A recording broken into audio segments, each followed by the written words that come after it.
मां के पेट से ही वेद का ज्ञान है। जिसका पुंसवन संस्कार होता है मां के पेट से ही उन बच्चों को ज्ञान होता है। बड़ी ओजस्वी, बड़ी तेजस्वी, और जब पैदा हुई थी बड़ी होनहार, बड़ी हो गई, सयानी हो गई। महाराज मनु और शत्रुपा के हृदय में बातें आई कि बेटी सयानी हो गई, इसके योग्य कोई वर नहीं दिखाई दे रहा है, क्योंकि बेटी की योग्यता के अनुसार वर खोजना चाहिए। अब तो वर अपने अनुसार बेटी को खोजता है। उल्टी प्रक्रिया हो गई। पहले बेटी के अनुसार वर को खोजा जाता है, किस योग्य है बेटी, अब वर खोजता है, पसंद करता है कि हमारे योग्य है कि नहीं।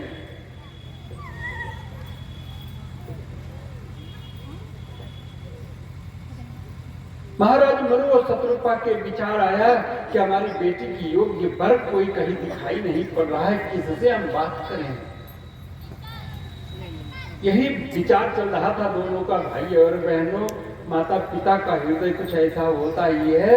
उसी बीच में नारद जी श्रीमन नारायण नारायण करते हुए आकर के पहुंच गए। सभी लोग बोलेंगे ताली बजाते हुए प्रेम से, श्रीमन नारायण नारायण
महाराज मनु ने कहा कि आज हमारे घर नारद ऋषि पधारे हैं, जिनका भ्रमण तीनों लोकों में होता है। हमारी कन्या की योग्य वर ये जरूर बताएंगे। हम लोगों से भी कई लोग पूछा करते हैं, आप लोग तो दुनिया में घूमते रहते हो, कोई अच्छा वर बताइए। वर के लिए, बेटी के लिए, वर के लिए सब पूछते हैं, बेटे के लिए, बहू के लिए कोई नहीं पूछता। अच्छी बहू बताइए, क्योंकि उसमें दहेज लेना होता है ना, पैसवा के लिए नहीं बताते। गायत्री वाले पैसवा नहीं लेने देंगे, इसलिए नहीं बताते। नारद जी को देखकर जब उन्होंने निवेदन किया कि प्रभु आप पधारे, हमारा सौभाग्य है, ये हमारी बेटी है, विवाह के योग्य हो गई है, इसके योग्य कोई वर है दुनिया में? नारद जी वही आंख बंद करके बैठ गए। ध्यान करने लगे। जब उनकी आंख खुली, कहा महाराज मनु, आपकी बेटी के योग्य तीनों लोकों में सिर्फ एक वर है, एक वर है। कहाँ है? तप कर रहा है, गायत्री साधना कर रहा है। आप तो साधना करने वाला वर नहीं चाहिए, मेज के नीचे से घूस लेने वाला वर चाहिए।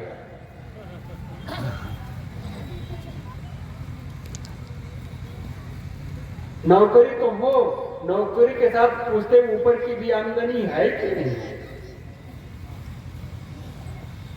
घूसखोर बेईमान दामाद चाहिए आज लोगों को।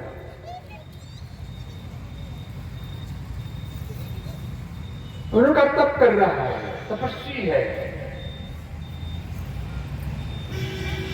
कहा है? कहा इंदुमती में,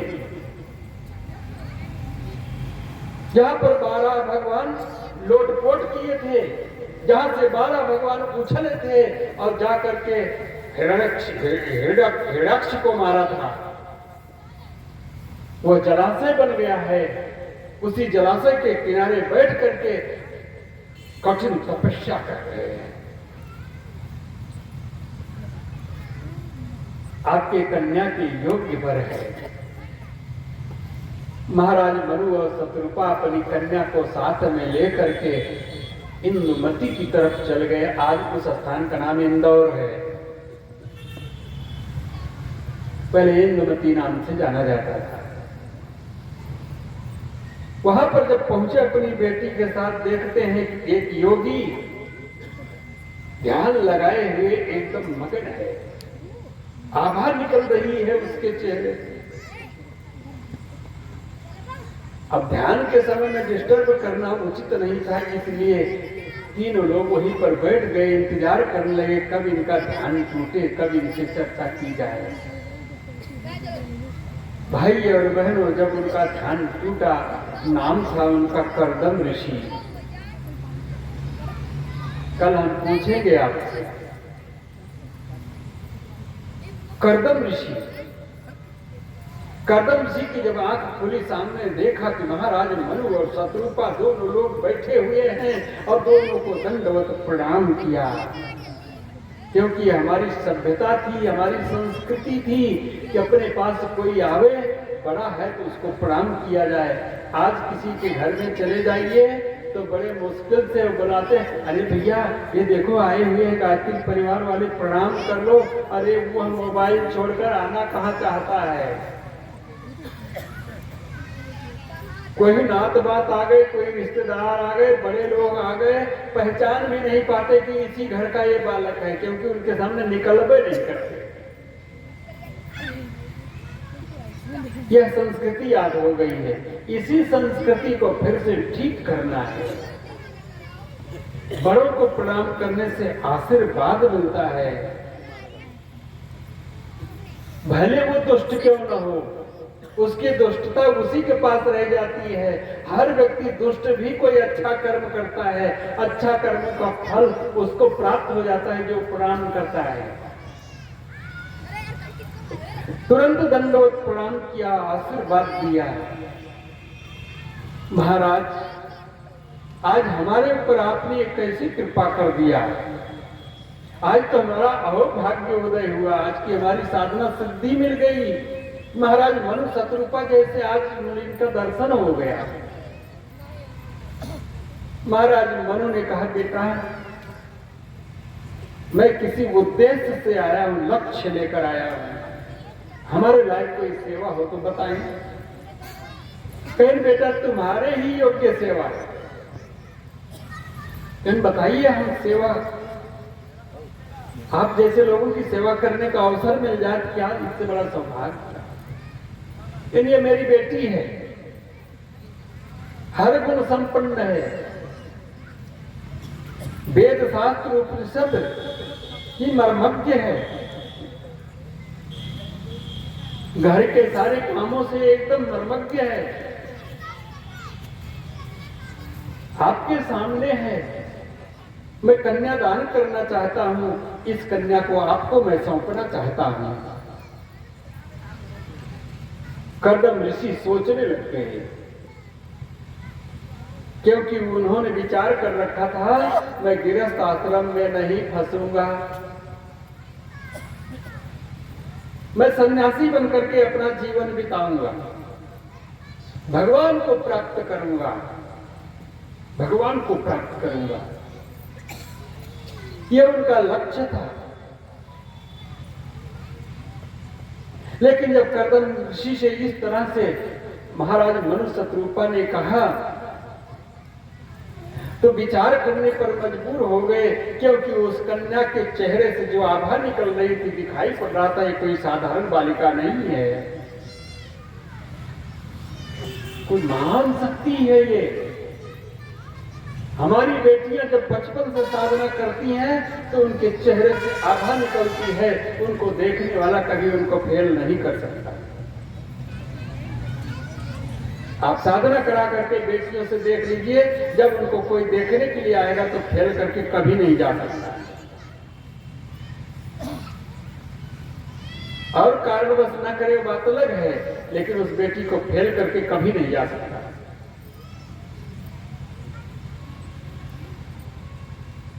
निवेदन हम कर रहे थे, कर्दम ऋषि ने देखा, लेकिन महाराज मनु से उन्होंने कहा कि महाराज हमने तो योजना बनाई है, जीवन भर तपस्या करूंगा, विवाह तपस्या में बाधक नहीं है, पत्नी सहयोगी होती है। पति के हर कार्य में अगर दुनिया में कोई सहयोग करने वाला है तो उसी शक्ति का नाम पत्नी है। आपकी साधना में सहयोग करेगी, बाधक नहीं बनेगी। फिर हम तब करके भगवान को प्राप्त करना चाहते हैं। महाराज मनु ने कहा गिरफ्त एक तपोबल है जिसमें सेवा सहिष्णुता के द्वारा भगवान को प्राप्त किया जा सकता है। गिरफ्त आश्रम में ही भगवान को प्राप्त किया जा सकता है और अनुभव खाली किया जा सकता है, प्राप्त नहीं किया जा सकता। चारों आश्रम में सर्वश्रेष्ठ ये गृहस्थ आश्रम कहलाता है,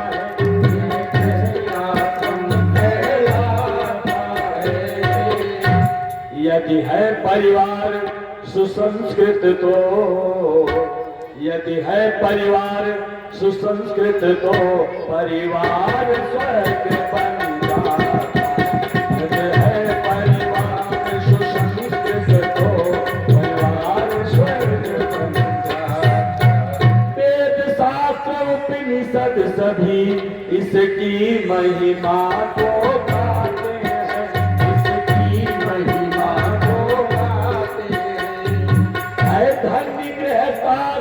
कहकर, है धन्य गृहस्थाश्रम कहकर इसे देव ऋषि अपनाते हैं, इसे देव ऋषि अपनाते हैं, देव ऋषि अपनाते। इसलिए गृहस्थ आश्रम सर्वश्रेष्ठ आश्रम है, ऐसा बताया उन्होंने, क्योंकि गृहस्थ आश्रम में ही भगवान पैदा होंगे। गृहस्थ आश्रम में ही चपरासी से लेकर राष्ट्रपति तक का पेट भरने की क्षमता है। गृहस्थ आश्रम में ही भिखारी से लेकर भगवान तक का पेट भरने की क्षमता है। गृहस्थ आश्रम में ही वह शक्ति सामर्थ्य है, इस धरती पर स्वर्ग की स्थापना कर सकता है। गृहस्थ आश्रम के अंदर में ही वह पावर है।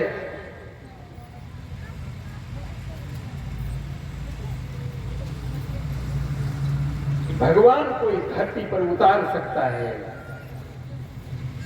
तो कोई नहीं कर सकता। उन्होंने समझाया, लेकिन फिर भी करदम ऋषि ने हाथ जोड़ करके विनती की, निवेदन किया कि हे प्रभु, आप तो बहुत महान हैं, हम तो छोटे से बालक हैं अभी, लेकिन एक निवेदन हमारा आप स्वीकार कर ले तो ज्यादा अच्छा है। बोले क्या? फिर अपनी बेटी से पूछ लीजिए, हम योगी का जीवन जिएंगे, भोग का जीवन नहीं जिएंगे।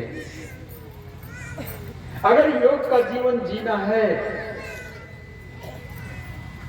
तो गृहस्थ खाली भोग के लिए नहीं होता है, योग के लिए भी होता है।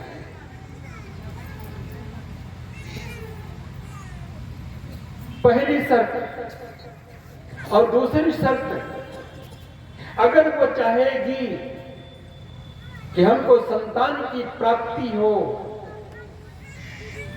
गृहस्थ आश्रम का उत्तरदायित्व बनता है, कर्तव्य बनता है कि मैं उसको संतान जरूर दूंगा, लेकिन जिस दिन उसके संतान पैदा हो जाएगी उसी दिन गृहस्थ आश्रम छोड़कर संन्यास आश्रम में प्रवेश कर जाऊंगा। अगर यह शर्त मेरी स्वीकार कर ले आपकी बेटी तो हमको स्वीकार है। करदम ऋषि की बात है, देवहूति ने भी सुना, शत्रुपा मनु ने भी सुना। शत्रुपा ने अपनी बेटी की तरफ देखा, बेटी क्या मन है? देवहूति कहती, मां हमको ऐसे ही पति की आवश्यकता है, क्योंकि वेद शास्त्रों की मर्मज्ञ थी। यह जीवन, मनुष्य का जीवन खाली भोगने के लिए नहीं मिला है। भोगने के लिए 84 लाख योनियां है ही। योग के माध्यम से जीवन को चलाते हुए संसार के लिए अच्छी संतान देने के लिए मिला हुआ है, भोगने के लिए नहीं मिला है।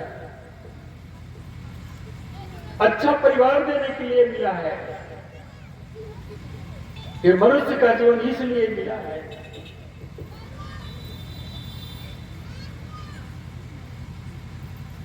हमको ऐसा ही पति पसंद है, हमको बिल्कुल पसंद है। हम भाई और बहनों, गायत्री साधक जिसको पत्नी मिल जाए फिर कहना क्या है? क्या कहना है?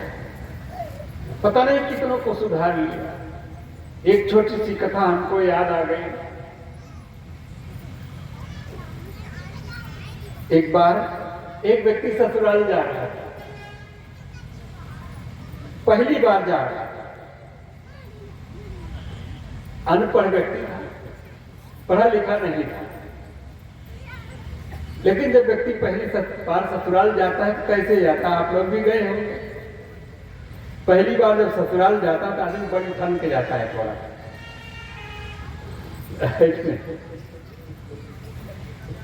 पहली बार ससुराल जा रहा था, पूरा बढ़िया पैंट वैंट बनवाया, जूता मोजा खरीदा, हैट ले लिया, टाई लगा लिया, कलम लगा लिया। चाहे हमारे जैसा कम पढ़ा लिखा हो लेकिन कलम लगा लिया, लगा करके चला। संजोग बस इसी आपके क्षेत्र का ही था। आपका क्षेत्र माने अवध है। ससुराल जनकपुर में थी। जनकपुर के पास जब पहुंचा भाई और बहनों, तो वहां एक नाला बह रहा था। आज भी नाला है वो। उसी नाले में एक गैया थी, धंस गई थी, फंस गई थी, उसी निकल नहीं पा रही थी। सोच रही थी, मनुष्य मेरा बेटा है, मां कहता है मुझको, गौ माता कहता है, कोई मनुष्य आएगा तो हमको इसमें से निकाल देगा, मेरा बेटा आएगा तो निकाल देगा। वो बेचारी सोच ही रही थी, ससुराल जाने वाले पहुंच गए। उसने सोचा अब तो हम निकल जाएंगे, निकाल देगा, बेटा आ गया। और ये सोच रहे हैं कि हमको इस कीचड़ से उस पार जाना है, अगर हमको कीचड़ लग गया ससुराल में पहुंचेंगे तो लोगों का कहीं कीचड़ कैसे न लगे। सोचते विचारते उसके मन में आया गैया तो फंसी हुई है, कुछ कर नहीं सकती, क्यों न किसी के पीठ पर पैर रख करके कूद जाऊं। भाई और बहनों, जब व्यक्ति के ऊपर मुसीबतें आने को होती है तो उसकी बुद्धि भ्रष्ट हो जाती है। कहा भी गया है, जाकर प्रभु ऋण दुखी दे, जाकर प्रभु का ऋण दुखी दे, ताकि मति पही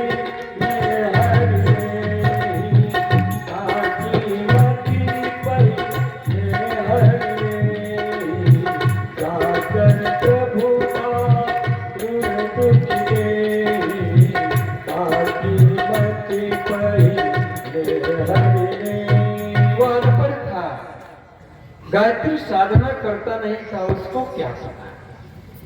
गायत्री सद्बुद्धि की देवी है, सद्बुद्धि प्रदान करती है। उसने विचार किया और गैया के पीठ पर पैर रखकर जूता पहने हुए कूद गया। उस पार जब पहुंचा, कहा अरे वाह, मैं तो कूद गया, ससुराल चलो बकैया। लेकिन गैया की आंखों से आंसू गिर गए और थोड़ा धस गई बेचारी। उसने उसकी तरफ देख करके कहा, जिससे मिलने के लिए तू जा रहा है, जैसे तेरी आंखें उससे मिलेंगी तैसे तू गधा हो जाए। ससुराल की नशा, चाहे कोई श्राप दे चाहे कोई कुछ करे, नशा तो नशा है। पहुंच गया ससुराल में। जैसे ससुराल में पहुंचा तैसे चारों तरफ हो गया, अरे जमाई आए जमाई आए। वहां दामाद को जमाई कहते हैं। पूरे गांव में हल्ला हो गई, पुरुष लोग तो कम, सारे गांव की महिलाएं इकट्ठा हो गई, क्योंकि किसी का दामाद देखने को इनको ज्यादा शौक होता है। अच्छा लगता है। सारी महिलाएं जुट गई। उसकी पत्नी ने सोचा कि वो तो बेचारे अनपढ़ हैं, गंवार हैं, पता नहीं कैसे आ गए, कहीं हमारी इज्जत न चली जाए मायके में, ऐसे अगर चले आए होंगे, लाओ थोड़ा सा कहीं से झांक झूक के देख। अब के होते तो दूसरी बात थी, पहले झांक झूक के भी बेचारे नहीं देखते थे। इतना सरलता थी, इतनी सज्जनता थी, इतने संस्कार थे।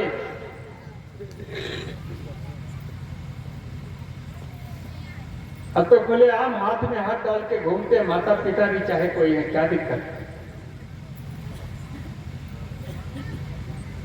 तुरंत आकर के झांकने लगी, जैसे उसकी दृष्टि अपने पति के ऊपर पड़ी और पति की दृष्टि जैसे अपनी पत्नी के ऊपर पड़ी, चारों आंखें एक जैसे हुई, तैसे वो गधा बन गया बेचारा। अब क्या करें। गांव वाले सोचने लगे ये क्या हो गया, अच्छा खासा मनुष्य आया, गधा बन गया। उसकी पत्नी दौड़ के आई, गधे को पकड़ के रोने लगी। क्या करती है, पूरे गांव के लोग इकट्ठा हो गए। यह संदेश राजा जनक जी के पास पहुंचा कि हमारे राज्य में आया कोई और गधा बन गया, ये तो तौहीनी है हमारे राज्य। उन्होंने अपने पुरोहित को बुलाया, वहां से उनको बुलाया जो त्रिकालदर्शी थे, ऐसे लोगों को बुलाया, साथ में सन्यासियों का वहां पर जमावटा रहता था, लेकर के आए।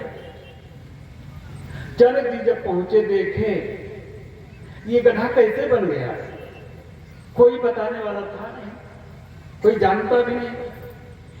अपने संतों से कहा, देखो अपनी दिव्य दृष्टि से ये गधा कैसे बना। ऋषियों ने अपनी आंख बंद की, अपनी दिव्य दृष्टि, इतनी बढ़िया साधना पहले थी कि दिव्य दृष्टि से आंख बंद करके संसार की चीजों को देख लेते थे।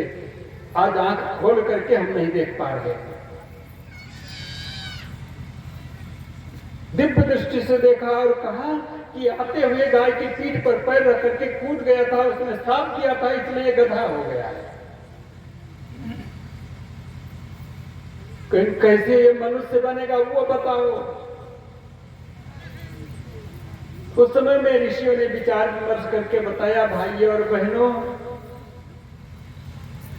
अगर कोई स्त्री जो पतिव्रता हो, रोज यज्ञ करती हो, गायत्री मंत्र का जप करती हो, यह तीनों गुण किसी स्त्री के अंदर में हो, वो आए गायत्री मंत्र पढ़ करके गंगा जल इसके ऊपर छिड़क दे, ये फिर से पवित्र हो जाएगा, फिर से ये मनुष्य बन जाएगा। कहा देखो भाई खोजो, जितनी वहां थी तीनों गुण किसी में नहीं। पतिव्रता तो बहुत निकल गए, लेकिन रोज कौन यज्ञ करे? गायत्री मंत्र रोज जप करने वाली नहीं मिली, तीनों गुण नहीं मिले। उनका गांव में लेकर जाओ, गधा को लेकर घूमो, पूरे गांव में गधा को लेकर के घूमी बेचारी, लेकिन एक भी स्त्री नहीं। जनक जी ने पूछा ये आया कहां से है? बताया लोगों ने कि ये अयोध्या से आया हुआ है। कहीं अयोध्या खबर भेजो राजा दशरथ के पास, वहां कोई अगर हो तो वहां से भेज दें, उनका ही प्रजा है। अयोध्या के पास पाती आई, राजा जनक जी के पास पाती आई। कौशल्या, कैकेयी और सुमित्रा तीनों रानियां बैठी हुई हैं। दशरथ जी बाँच रहे हैं। कौशल्या ने कहा कि हमको भी सुनाइए, क्या लिखा, कहां से पाती आई हुई? उन्हें पढ़ के सुना दिया कि जिसके अंदर में तीनों गुण हो, वह अगर गंगा जल छिड़क देते फिर से मनुष्य बन सकता है। कौशल्या ने राजा दशरथ से कहा कि अगर आप आज्ञा दें तो मैं चली जाऊंगा, क्योंकि प्रजा संतान होती, अपना ही बेटा तो है। कैकेयी ने कहा आप कहां जाओगी? मैं चली जाऊंगी।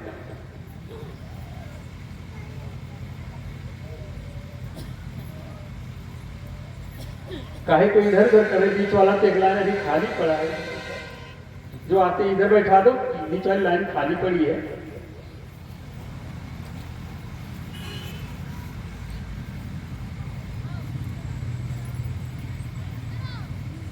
निवेदन हम कर रहे थे, अब वो लोग सामने बैठे थे, अब दिख ही नहीं रहे लाइट की वजह। निवेदन हम कर रहे थे।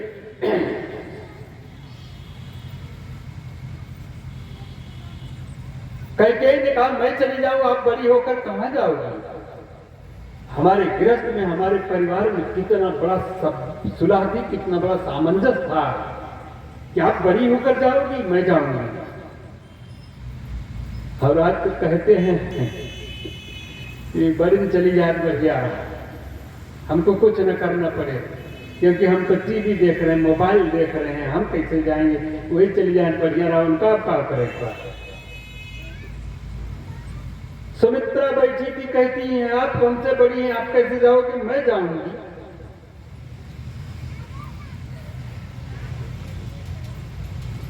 सुमित्रा ने कहा मैं जाऊंगी, आप कैसे जाओगी? मैं जाऊंगी।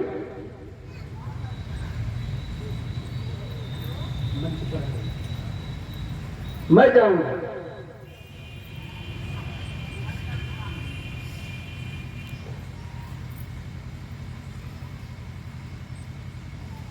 इतने में नौकरानी बैठी थी। उसने कहा आप रानी होकर के कहां जाएंगी? वहां मैं चली जाऊंगी, गंगा जल छिड़क के चली आऊंगी, वो मनुष्य बन जाएगा। कौन बैठी थी नौकरानी? क्या नाम था? मंथरा। मंथरा ने कहा मैं चली जाऊंगी। अंत में मंथरा गई भाई और बहन, वहां जाकर के गायत्री मंत्र पढ़ करके गंगा जल छिड़क दिया, वो फिर से मनुष्य बन गया। हमारी अयोध्या की तो इतनी बड़ी पवित्र जीवनी रही है, यहाँ के नौकर चाकर भी सब गायत्री उपासक थे। सभी धर्म का पालन करने वाले थे। यहीं से धर्म का उदय दुनिया में गया। जब धर्म की हानि हुई थी, यहीं से राम उठ करके पूरे धर्म की स्थापना पूरे विश्व में फिर से किया। जब जब इस दुनिया को जरूरत पड़ती है तो यहीं से फिर से धर्म की स्थापना होती है। आज पुनः वही योजना बन रही है। वेद मूर्ति तपोन श्री राम शर्मा आचार्य ने 1981 में कहा था गायत्री शक्तिपीठ अयोध्या का जहाँ निर्माण हुआ है, वहां पर उन्होंने कहा था यह स्थान सतयुग में फिर से परिव्राजकों को पैदा करेगा। पूरे विश्व में स्वर्ग की स्थापना करने के लिए यहीं से लोग जाएंगे और सतयुग 21वीं सदी सतयुग की वापसी 2026 तक सतयुग दिखाई पड़ेगा। उनको जो साधक होंगे उनको किसी भी भगवान की साधना करते हों, ये जरूरी नहीं है कि इनकी उनकी ही सही, जो भी साधक स्तर के लोग हैं उनको दिखाई पड़ेगा। जिनका मन निर्मल होगा, जिनका चरित्र पवित्र होगा, जिनका व्यवहार बढ़िया होगा, उनको सतयुग दिखाई पड़ेगा। उसके लिए अयोध्या में प्रशिक्षण देने के लिए प्रज्ञा भवन बन रहा है। आप आइए देखिए उसको, और विशाल बन रहा है गायत्री शक्तिपीठ पर कनक भवन के पास। आप आइए कभी स्नान करने देखने आइए वहां, जहां से फिर से राम के जैसे परिव्राजक निकल करके जाएंगे, दुनिया में धर्म की स्थापना करेंगे। भाई और बहनों, निवेदन हम कर रहे थे, वह गायत्री साधना ही इस दुनिया को ठीक कर सकती है। गायत्री साधना करने के लिए जब उसने कहा, किसने, देवहूति ने, हमको साधक पति चाहिए, मैं साधना करूंगी। भाई और बहनों, वहीं पर महाराज मनु और शत्रुपा ने अपनी बेटी देवहूति का विवाह कर्दम ऋषि से कर दिया। दिन में किया, रात में नहीं। रात में असुरों का विवाह होता है, देवताओं का नहीं। मनुष्यों का विवाह रात्रि में नहीं होता। कभी हमारी संस्कृति को, हमारी बहन बेटियों को अंग्रेज उठा ले जाते थे, इसलिए हमारे ब्राह्मणों ने उस समय का धर्म बना दिया कि रात्रि में विवाह करो, ये देखने न पाए, हमारी बेटियों को देखने न पाए, ले जाने न पाए। उस समय में धर्म को बचाने के लिए हमारे पुरोहितों ने ये योजना बनाई थी। आज ऐसी बात नहीं है। आज उस परंपरा को मिटा देना चाहिए, दिन में विवाह करना चाहिए। आशीर्वाद हम दिन मिले अपने बच्चों को, रात्रि में विवाह न करें। धर्म को बचाने के लिए किया गया था वो। धर्म को बचाने के लिए किसी भी परिस्थिति में अपने के धर्म को बचाना चाहिए, वो ही स्थिति थी। भाई और बहनों, दिन में विवाह कीजिए अपनी बच्चों का, अपनी बेटियों का। और कभी भी विवाह करना हो तो आपको अब वो मैरिज हॉल खोलने की जरूरत, खोजने की जरूरत नहीं है। उसको भी गायत्री शक्तिपीठ अयोध्या में बढ़िया हम बनवा दे रहे हैं। हमारा गायत्री परिवार बना रहा है निःशुल्क, कोई शुल्क नहीं लग रहा, जिसके लिए लाखों रुपया आप देते हैं। निःशुल्क अयोध्या में हमारी गायत्री शक्तिपीठ पर निःशुल्क विवाह कराने के लिए मैरिज हॉल मिल जाएगा। क्या दिक्कत है, क्या परेशानी है? लेकिन जब तक आदमी अपना पैसा जो नंबर 2 का पाया खर्च नहीं करता, तब तक उसको अगर कह दीजिए मुफ्त में आकर यज्ञ कर लीजिए, नहीं तैयार है। घर में जाएंगे तो हजारों रुपया खर्च कर देंगे, तब कहीं साल भर में 2-5 साल में एक दिन अपने घर में आहुति लगवा पाते हैं। लेकिन यहाँ फ्री में हो रहा है नहीं, क्योंकि फ्री में है इसलिए नहीं करते। फ्री वाला चीज निवेदन हम कर रहे थे, उनका विवाह तो हो गया।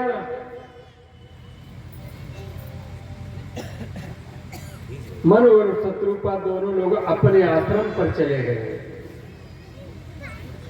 कर्दम ऋषि वहीं समाधि लगा के बैठ गए। अब कब उनकी समाधि खोलेगी कोई पता नहीं, आंख बंद करके बैठ गए। उनकी पत्नी देवहूति उन्हीं के सामने आंख खोल कर बैठ गई कि हमारे पति की पता नहीं कब आंख खुले, कब उनको किस चीज की आवश्यकता लगे। इसलिए हमको सावधान रहना चाहिए। अपनी पति को देखते हुए वहीं बैठ गई।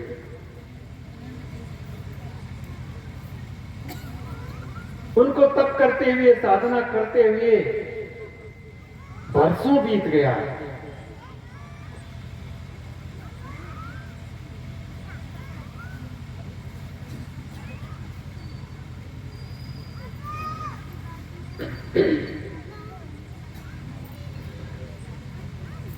वर्षों बीत गया तप करते हुए।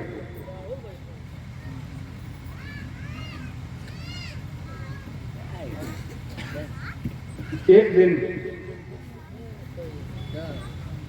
कर्दम ऋषि की आंख खुली।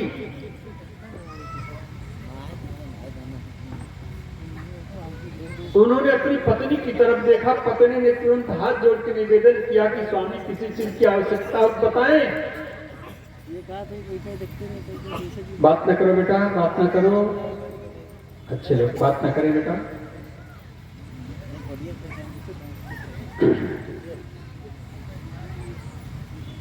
उन्होंने कहा कि अरे देवी, तुम बरसों से बैठी रह गई, तुमने अपने वस्त्र भी चेंज नहीं किए, तुमने नहाया भी नहीं, कैसे मैं चेंज करती? तुमने कुछ खाया पिया भी नहीं, कैसे खाती कैसे पीती मैं? आप बैठे हुए हैं आंख बंद करके और मैं खाऊं पीऊं? अब की बहनें तो टेस्ट में मार देती हैं। बनाने के बाद टेस्ट ले लो, नमक ज्यादा है कि मिर्ची ज्यादा, टेस्ट में मार देती। एक जगह हम गए थे, कथा हो रही थी, बहुत बड़े आदमी थे। उनके ऊपर हम भोजन करने के लिए गए दूसरे मंजिले पर, तो हाथ धो रहे थे। इतने में देखा जो बहू उनकी भोजन बना रही थी ना, वहीं निकाल कर कटोरी में वहीं खा रही थी। तो हाथ वो धोकर गए, बैठे हम लोग। जब बैठे तो हमसे रहा नहीं गया था। हमने कहा बहू, हाँ बाबा जी। ने कहा तू खा रही थी अभी यही? हाँ बाबा जी। हमने कहा बेटा, कहीं बाबा जी हमने अपने मन से नहीं किया है, आपने जो बताया है सो किया है। हमने कहा बेटा हमसे क्या गलती हो गई, क्या हमने गलत बता दिया, बताओ तो। कहीं आपने कहा था पहले आत्मा तब परमात्मा।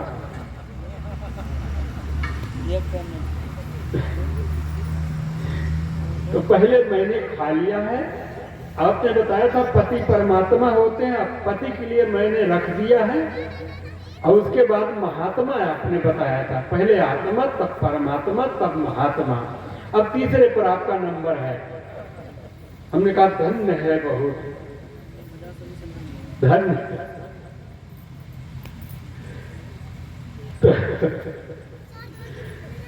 आज की बहनें ऐसे मार देती हैं। तुमने भोजन नहीं कैसे करती, मैं कैसे पीती? ये हमारी संस्कृति रही है। जब तक अपने परिवार को, अपने बच्चों को, अपने पति को, अपने सास ससुर को, अपने घर वालों को न खिला दे तब तक कैसे खाएं? एक बहुत बढ़िया उदाहरण मिलता है ये और बहनों। अत्रि मुनि 12 वर्ष की साधना में बैठे हुए हैं। 12 वर्ष तक आंख ही नहीं खोले। उनकी पत्नी बैठी हुई है अनसुईया। 12 वर्ष के बाद जब उन्होंने आंख खोली तो तुरंत कहते पानी पानी। अनसुईया भी 12 वर्ष से पानी नहीं पी थी। तुरंत कमंडल उठाया, अकाल पड़ा हुआ था, चारों तरफ पानी खोजी, कहीं पानी की प्राप्ति नहीं हुई। बिना पानी के तो मैं अपने पति के पास वापस नहीं चलूंगी। एकदम जब उदास हो गई, निराश हो गई, कहीं नहीं मिला भाई और बहन, तो ही एक पत्थर पर अपना सिर पटक दिया। और जैसे सिर पटका कैलाश हिलने लगा। पार्वती जी ने पूछा कैलाश क्यों हिल रहा है? शिव जी ने कहा अनसुईया के पति प्यासे हैं, पानी कहीं नहीं मिल रहा है। पार्वती जी ने कहा, ये गंगा तुम्हारे किस काम आएगी, दिन हमेशा तुम्हारे सिर पर रहती है, भेजेंगे। भाई और बहनों, भगवान शिव ने मारा त्रिशूल, जहां पर उसने अपना सिर पटका था, पहाड़ फट गया, गंगा जी वहीं से उत्पत्ति हो गई। भर लिया कमंडल, प्यासी वो भी थी, लेकिन बिना अपने पति को पिलाए कैसे पिए। कमंडल भर के लेके चली, हमारे पति जी हमारे लिए तो कुछ छोड़ ही देंगे, कुछ जरूर छोड़ देंगे, मैं तृप्त हो जाऊंगी उसी। लेकर के गए,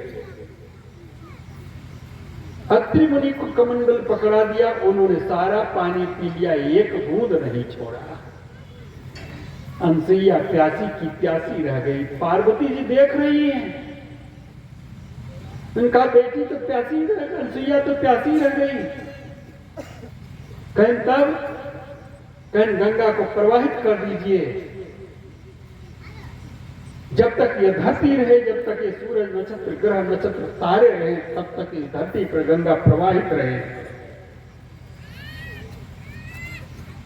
प्रवाहित कर दिया। गुप्त गोदावरी के नाम से आज भी चित्रकूट में है, कभी जाइए चित्रकूट दर्शन कीजिएगा। गुप्त गोदावरी में हमको तो अंदर जाकर के, जब अंदर प्रवेश करके देखे तो उतना बढ़िया स्थान पूरे भारतवर्ष में कहीं का नहीं लगा। सारे तीर्थों का मैंने दर्शन किया है, गौमुख तपोवन से लेकर कन्याकुमारी तक, कच्छ से लेकर आसाम डिब्रूगढ़ तक जितने भी तीर्थ हैं, लगभग बड़े तीर्थों का दर्शन करने का सौभाग्य मिला है। आप जाकर देखिए, मनोहारी है। फिर से कमंडल लेके गई, उसने कहा, अरे यहाँ तो गंगा की धारे बह रही है, आज तक पता नहीं कितने लोगों को प्यास बुझा रही है। प्यास है, ये हमारी परिवार की संस्कृति थी। जहां पर इस प्रकार की संस्कृति रहती है भाई और बहनों, वहां पर उस घर में देवी और देवता, महामानव देव मानव पैदा हुआ करते हैं। जहां इस प्रकार की संस्कृति नहीं रहती, अपना ही पेट अपना ही भरने की फिराक में लोग रहते हैं, वहां पर ऐसे बच्चे पैदा होते, पढ़ा लिखा करके अमेरिका भेज दीजिए, मरने का इंतजार करते, जब मर जाएं तब चले उनकी संपत्ति लेने के लिए। ऐसी संतानों की कोई आवश्यकता हमारी धरती पर नहीं है। ऐसी संतान न पैदा हो तो अच्छा है। जो बुढ़ापे में अपने माता पिता को न देख सके, बुढ़ापे में माता पिता की व्यवस्था न बना सके, ऐसी संतान से निसंतान रहना ही अच्छा है। इसलिए भाई और बहनों, हमारे देश की संस्कृति रही है संस्कारवान संतान पैदा करना, और ये संसार के लिए अच्छी संतान लेना, यह हमारी संस्कृति रही है। अब दे वही सकता है अच्छी संतान जो अच्छा संस्कारवान हो, अच्छे संस्कार जिसके हो, गायत्री की साधना हो, तप हो घर के अंदर में, आरती हो, पूजा पाठ हो घर के अंदर में, वही अच्छी संतान ले सकते हैं। हम ये नहीं कहते हैं कि आप अपना भगवान बदल दीजिए, आप अपना गुरु बदल दीजिए, कोई आवश्यकता नहीं है। न अपना भगवान बदलिए, न अपना गुरु बदलिए, लेकिन अपने घर का संस्कार बढ़िया बना दीजिए, वातावरण बढ़िया बना दीजिए। इतने रत्न दिए हैं कैसे, जिससे देश महान है। इतने रत्न दिए हैं कैसे, जिससे देश महान है। भारत की परिवार व्यवस्था रत्नों की खान है। भारत की परिवार व्यवस्था रत्नों की खान है। इतने रत्न दिए हैं कैसे, इतने रत्न दिए हैं कैसे, जिससे देश महान है। भारत की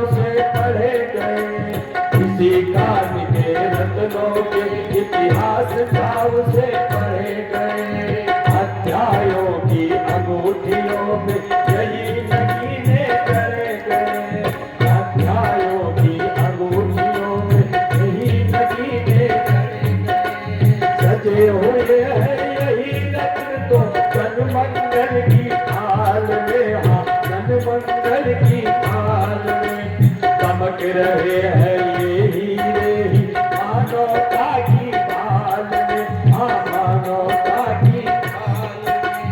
इसी खान के रत्नों की, इसी खान के रत्नों की तो सदा निराली शान है। भारत की परिवार व्यवस्था ये रत्नों की शान है। भारत की परिवार व्यवस्था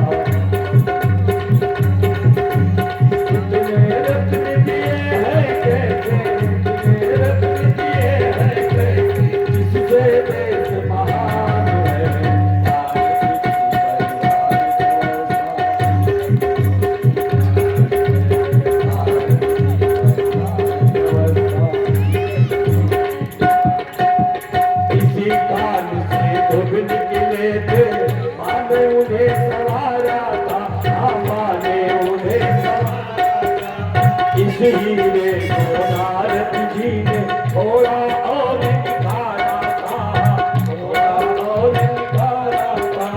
सबकी चमक लिए जा बैठा परम पिता की गोद में, हाँ परम पिता की गोद में।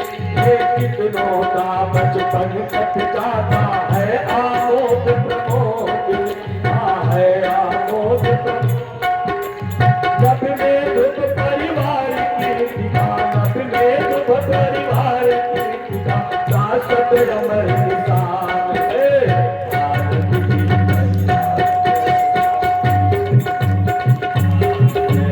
भारत की परिवार व्यवस्था इतने रत्न दिए हैं कैसे देश महान है। भारत की परिवार व्यवस्था ये रत्नों की खान है। भारत की परिवार व्यवस्था जाना था वनवास राम को, लक्ष्मण सीता साथ गए, हाँ लक्ष्मण सीता साथ गए। कीर्तिमान स्थापित सेवा स्नेह त्याग के किए गए, हाँ स्नेह त्याग के किए गए। सौतेली माता मुख उज्जवल किया सुमित्रा माता ने, हाँ किया सुमित्रा माता ने। घासों हाथ सगे भाई से जाता जाता भाता ने, हाँ जाता जाता भाता ने। वह संस्कारित परिवारों का